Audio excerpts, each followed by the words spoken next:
안녕하십니까. 계속해서 대구 경북 소식입니다. 오늘 대구와 경북 지역은 흐린 가운데 경북 북부 지역을 중심으로 비가 내리다 낮에 대부분 그치겠습니다. 어제부터 내린 비의 양은 대구 9.5mm를 비롯해 영천 6.5, 경주 11, 청송 12.5mm 등이고 대구 경북에는 모레까지 비가 오락가락해 5에서 20mm가량 더 내리겠습니다. 오늘 낮 최고 기온은 대구가 29도까지 오르겠고 구미와 포항 28도, 안동 27도 등으로 어제보다 높겠습니다. 대구기상지청은 대구의 낮 최고 기온이 내일은 25도, 모레는 23도로 떨어질 것으로 예보했습니다. 전국의 철도와 지하철 노조가 오늘 오전 9시부터 파업에 돌입한 가운데 지역에서도 운송에 차질이 예상됩니다. 코레일 대구본부는 오늘 KTX는 평소와 같이 정상 운행하지만 새마루와 무궁화호 등 일반 열차의 운행률은 평소의 60% 수준으로 떨어져 차질이 생길 것으로 예상했습니다. 또 대구도시철도공사는 노조 집행부만 파업에 참가하고 있어 1에서 3호선 열차를 정상 운행한다고 밝혔습니다.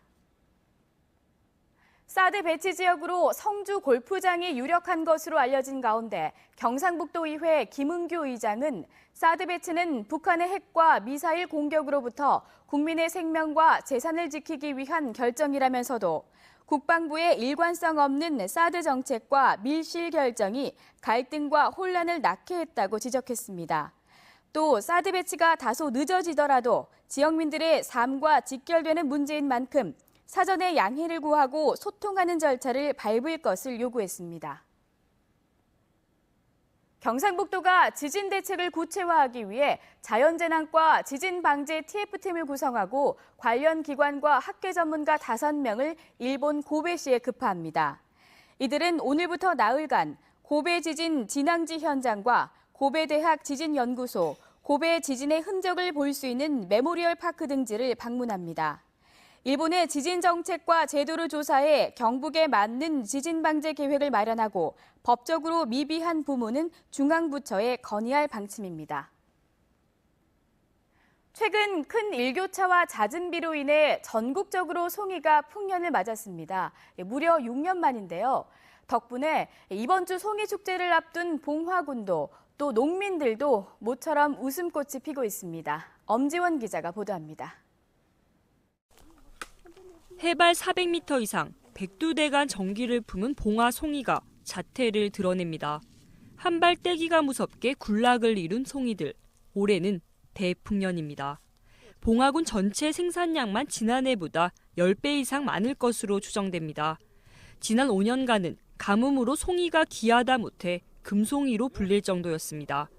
지난달 폭염이 계속될 때만 해도 발화가 늦어져 올해도 흉작을 예상했지만 8월 중순 이후 많은 비가 내리면서 포자 형성에 큰 도움을 준 겁니다. 지난해는 한 개도 안 났어요. 한 개도. 한 개 구경을 못해도. 지난해는 그냥 많이 나는 거지 뭐. 산림조합 공판장에는 이른 시각부터 송이가 밀려 들어옵니다. 지난주 시작된 올해 첫 공판 물량은 420kg. 이날 단 하루 물량으로 지난 한 해 전체 물량 370kg을 앞질렀습니다. 가격은 지난주 1등급 1kg당 28만 원 선으로 형성되다 점차 떨어져 어제 기준 22만 원대, 지난해보다 10만 원 정도 떨어졌습니다. 작년에 비해 공판량은 한 6배에서 7배 정도 지금 현재 수준으로도 더 많이 생산이 되고 있고 그 생산량이 많아지는 만큼 단가는 지금 많이 내려간 상태입니다. 이번 주 금요일로 다가온 봉화 송이 축제는 그야말로 축제 분위기. 방문객들은 전국 최고 품질의 봉화 송이를 어느 해보다 넉넉히 맛볼 수 있을 것으로 보입니다. MBC 뉴스 엄지연입니다. 대구시가 제40회 자랑스러운 시민상 공적심사위원회를 열고 대상에는 장애인 인권 문제를 공론화하는 등 장애인 권익 보호에 헌신해온 달구벌 장애인 자립생활센터 윤수동 소장을 선정했습니다. 본상은 기부 활동을 펼쳐온 장기진 씨와 박철상 씨, 시어머니에게 간을 기증한 신선혜 씨가 특별상은 대구 치맥 페스티벌을 후원해온 권원강 씨에게 돌아갔습니다. 시상식은 다음 달 8일 시민의 날 기념식에서 열립니다. 대구시가 아파트 베란다 태양광 설치 희망자를 추가 모집합니다. 250와트 기준으로 설치비 74만 원 중 60%인 45만 원을 지원받을 수 있는데 매달 1만 원 정도 전기요금을 아낄 수 있어 2년 5개월이면 원금을 회수할 수 있다고 대구시는 설명했습니다.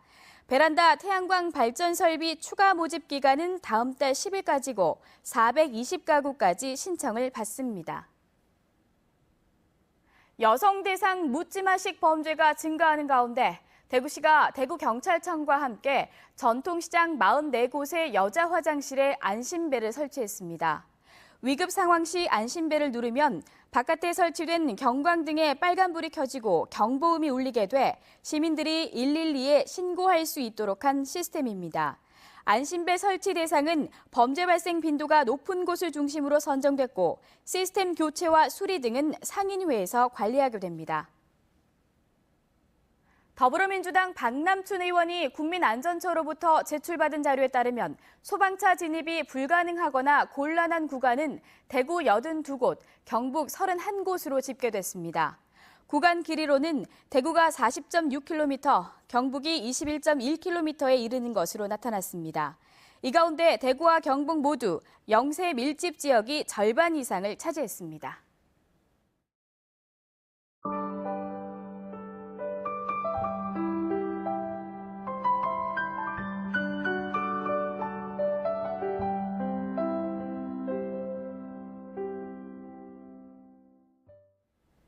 이상으로 생활 뉴스를 마칩니다. 고맙습니다.